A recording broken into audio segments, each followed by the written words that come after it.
Hello sir. ऐसा बहुत बारी होता है कि हम बहुत ट्रेड विन्स में जाती हैं, कुछ लॉस में जाती है, फिर भी लॉसेस कभी कभार बड़े हो जाते हैं एंड नेट हमारा या तो ब्रेक इवन ऐसे कुछ ऐसे समझते हैं।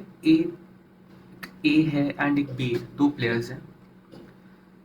अब उनका रिस्क टू रिवॉर्ड रेशो होता क्या है? Understanding how to risk manage positions are, इसका मीनिंग क्या होता है? अगर एक ट्रेडर है, ट्रेडर बी या ट्रेडर ए, वो सिर्फ 0.5% के लिए 0.5 पॉइंट्स के लिए मार्केट में जा रहा है, तो उसे अराउंड 70% वो रिस्क कर रहा है अपने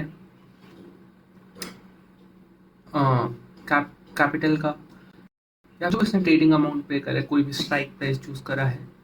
तो अगर 0.1 के लिए जा रहा है, फिर नेक्स्ट सिचुएशन आती है कि वो 1:1 रेशो है।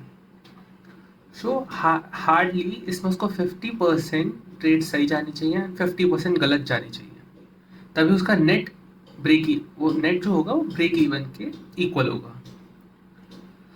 अब वही सेम सिचुएशन अगर हम 0.5 पे ले आए तो उसे अराउंड टोटल उसकी जो 70% ऑफ विनिंग ट्रेड्स हैं, जो उसने ट्रेड जीती हैं, वो कवर लग जाएंगे expenses of the losses trade. जितना भी लॉस हो कवर करने के लिए 70% चाहिए, और किसी भी एवरेज ट्रेडर की विनिंग रेट इतना नहीं होता। अब वही अगर किसी का रिस्क टू रिवॉर्ड रेशियो 1:2 है, वो इजीली प्रॉफिट में रहेगा अगर उसके अराउंड जो टोटल ट्रेड्स हैं वो 35% है, वो वही ट्रेड्स उसके लॉसेस को कवर करने के लिए जाएंगी। इसी के एक दूसरा एग्जांपल हम देखते हैं, ये वाला रिस्क टू रिवॉर्ड। अब लेट्स सपोज करते हैं किसी का रिस्क टू रिवॉर्ड रेशियो 1:1 है, मतलब वो 1 रुपया रिस्क कर रहा है 1 रुपया बनाने के लिए।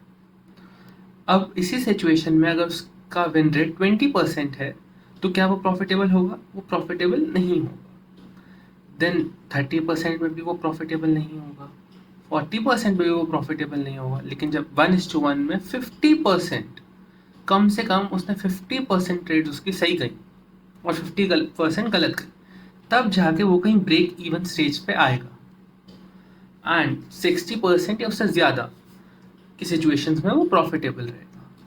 वही अगर कोई इसी का रेशो वो 1 रुपी रिस्क कर रहा है 2 रुपीज़ बनाने के लिए, तो क्या अगर उसका विन रेट 20% है, वो प्रॉफिटेबल होगा कि नहीं होगा? वो प्रॉफिटेबल नहीं होगा।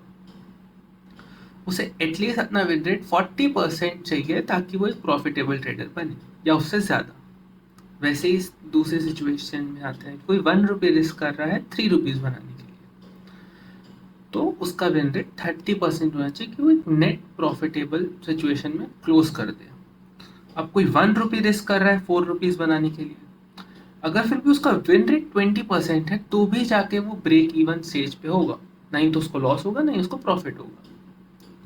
बट अगर हम इसकी या उसकी आगे वाली सिचुएशन में उसे प्रॉफिट्स होंगे एंड अगर उसका विन रेट 10% है तो उसे लॉस शो करेगा। दैट मीन्स को एक अनप्रॉफिटेबल होगा अगर उसका विन रेट 20% से कम है तो। अब अगर इस दूसरी सिचुएशन में जाते हैं, अगर किसी का विन रेट 1:5 है, तो चाहे उसका विन रेट 20% हो, 30% हो, 40% हो, या फिर 50 या उससे कहीं ज़्यादा हो, तो वो हर एक सिचुएशन में प्रॉफिटेबल रहेगा। प्लीज़ अगर कोई भी ट्रेड लेते हैं उसमें प्रॉपर रिसर्च करें कि क्या विन रेट है, क्या रिस्क टू रिवॉर्ड रेशियो बैठ रही है सही से, क्या अगर हम कितने रुपीज़ रिस्क कर रहे हैं कितने रुपीज़ बनाने के लिए। फॉर एग्जाम्पल आपको इस पूरे चार्ट में दिख जाएगा कि आप अराउंड अगर 1 रुपी रिस्क कर रहे हो, तो 1 रुपी बनाने के लिए आपको कुछ ऐसी सिचुएशन